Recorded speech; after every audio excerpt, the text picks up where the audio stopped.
Brought to you bye रजनीगंधा।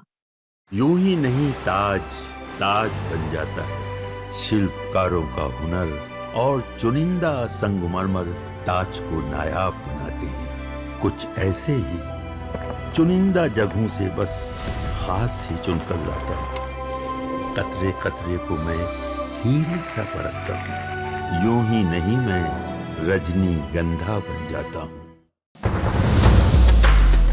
पहले चर्चा हुई थी कि आप नीतीश कुमार के सामने लड़ने जाएंगे या राघोपुर से। मैंने या तो आप अपनी जन्मभूमि से लड़िए या कर्मभूमि से लड़िए। तो जन्मभूमि के हिसाब से तो मुझे सासाराम से लड़ना चाहिए, करघर से लड़ना चाहिए, और नहीं अगर कर्मभूमि के हिसाब से देखिएगा तो बिहार की कर्मभूमि तो राघोपुर ही होना चाहिए। नमस्कार, बिहार तक देख रहे हैं आप और आपके साथ मैं हूं हर्षिता सिंह। बिहार विधानसभा चुनाव में कुछ महीनों का वक्त बच गया है। ऐसे में सभी पार्टियां देखिए कि अपनी तैयारी में जुटी हुई हैं।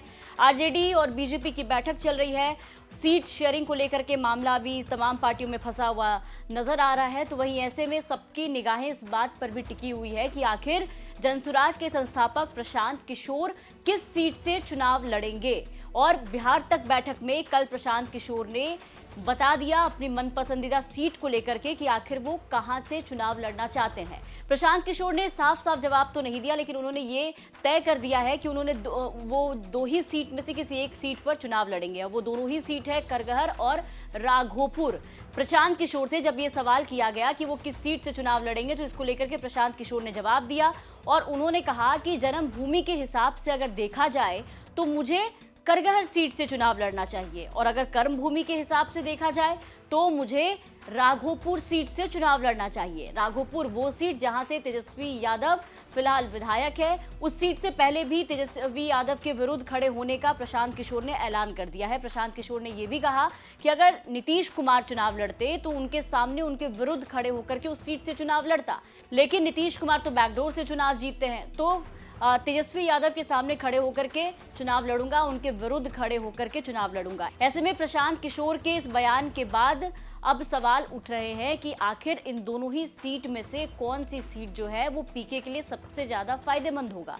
कौन सी जो सीट है वो फायदे का सौदा होगा, करगहर या फिर राघोपुर। तो सबसे पहले समझते हैं पीके की जन्मभूमि यानी कि करगहर सीट का समीकरण। अगर इस सीट पर हम नजर डालें, इस सीट का समीकरण देखें तो प्रशांत किशोर ने चुनाव लड़ने के लिए अपने जन्मभूमि वाली सीट की बात की है। इस लिहाज से अगर हम देखें तो पीके की जो पहली पसंद है वो रोहतास जिले की करगहर सीट जो है वो बन सकती है।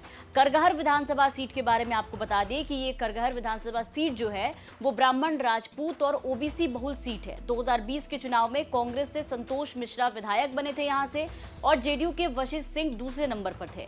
कांग्रेस से एक बार फिर संतोष मिश्रा के चुनाव लड़ने की पूरी संभावना जताई जा रही है, लेकिन विपक्ष ने अपने पत्ते नहीं खोले हैं। यहां तक कि सीटों का बंटवारा भी फिलहाल कुछ भी तय नहीं है। जेडीयू से नीतीश कुमार के करीबी दिनेश राय के चुनाव लड़ने की भी चर्चा ज्यादा है इस सीट पर।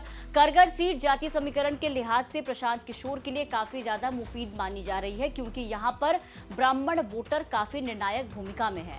और प्रशांत किशोर के बारे में अगर हम बात करें तो प्रशांत किशोर खुद भी ब्राह्मण समाज से आते हैं और वो चुनाव लड़ते हैं तो ब्राह्मणों का जो ध्रुवीकरण है वो उनके पक्ष में हो सकता है, ऐसा माना जा रहा है। हालांकि कांग्रेस के मौजूदा विधायक संतोष मिश्रा जो यहाँ से फिलहाल विधायक है वो भी ब्राह्मण समाज से ही आते हैं। ऐसे में देखना होगा कि करगहर से अगर पीके चुनाव लड़ते हैं तो किसके पक्ष में नतीजे आएंगे। ये सीट ब्राह्मण बहुल मानी जाती है, लेकिन कुर्मी, कोयरी और दलित समाज अहम है। इस सीट पर मायावती की बीएसपी बीते कुछ चुनाव से हार जीत का फैसला करती है। पीके के उतरने से मुकाबला जो है इस सीट पर काफी ज्यादा रोचक हो सकता है। वहीं दूसरी सीट के बारे में अगर बात करें तो पीके की कर्मभूमि राघोपुर सीट का समीकरण समझेंगे और यहाँ देखेंगे कि आखिर राघोपुर से जब पीके चुनावी मैदान में उतरेंगे तो यहाँ ये सीट कितना नुकसान कितना फायदा पहुंचाएगी। पीके ने कर्मभूमि की बात की है, इसके लिए उन्होंने वैशाली के राघोपुर सीट का नाम दिया। राघोपुर सीट लालू परिवार की परंपरागत सीट मानी जाती है। तेजस्वी यादव पिछले 2 बार से वैशाली से विधायक चुने जाते रहे हैं। इससे पहले 1995 से लेकर के 2005 तक लालू यादव और राबड़ी देवी विधायक रह चुकी हैं। 2010 में जेडीयू के टिकट पर संतोष यादव जो हैं वो यहां से विधायक बने थे, लेकिन तेजस्वी ने अब इसे अपनी कर्मभूमि बना रखी है। राघोपुर राघोपुर सीट की अगर हम बात करें तो राघोपुर सीट पर 2020 में तेजस्वी यादव ने करीब 38,000 वोटों से जीत दर्ज की थी। इससे पहले 2015 में तेजस्वी जो है वो 22,777 वोटों से जीते थे। ये सीट यादव मुस्लिम बहुल मानी जाती है। MY समीकरण जो कि RJD का समीकरण कोर वोटर भी माना जाता है। इसके अलावा ओबीसी और अति पिछड़े वर्ग के साथ राजपूत वोट भी काफी अहम माने जाते हैं। सियासी समीकरण के लिहाज से लालू परिवार के लिए काफी मुफीद मानी जाती है ये सीट, लेकिन पीके के उतरने से मुकाबला यहाँ भी रोचक हो सकता है। कुल मिलाकर के देखें तो अगर पीके राघोपुर सीट से चुनावी मैदान में उतरते हैं तो आरजेडी के लिए चुनौती बढ़ेगी, लेकिन सियासी समीकरण के लिहाज से पीके की जीत आसान नहीं है। पहला कारण यह है लालू परिवार की ये परंपरागत सीट मानी जाती है और दूसरा कारण यहाँ का जातीय समीकरण है। इस तरह से प्रशांत किशोर के लिए तेजस्वी यादव को चुनौती दे पाना बिल्कुल आसान नहीं होगा। हालांकि आपको क्या लगता है, अपनी राय कमेंट करके जरूर बताएं कि पीके अगर दोनों ही सीट में से किसी एक सीट पर उतरते हैं तो कौन सी सीट होगी जहां से पीके को फायदा पहुंच सकता है।